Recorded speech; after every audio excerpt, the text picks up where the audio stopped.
Mənim yaxşı atam.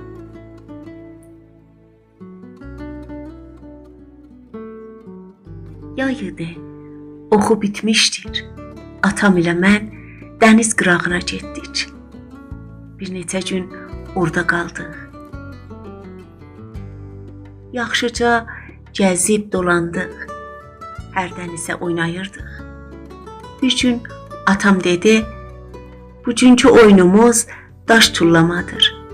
Hər birimiz bir daş götürüb dənizə tullayacaq. Hər kimin daşı uzaq getsə, o yarışı aparmış olacaqdı. Axşama dək oynadıq. Ürəyim istəyirdi, yenə də oynayaq.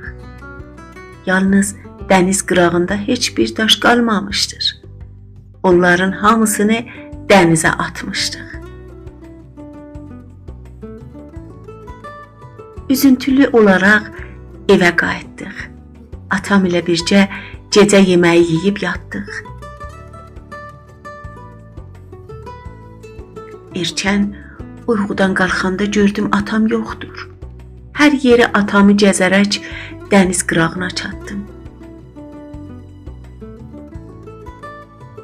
Atamın bir daş qubbasının yanında durduğunu gördüm. Bilmirsiniz necə yaxşı atam var. Gecəni yatmayıb mənim üçün daş toplamışdı. Amma hayıf, onca yorulmuşdur ki, mənimlə oynaya bilməyirdi.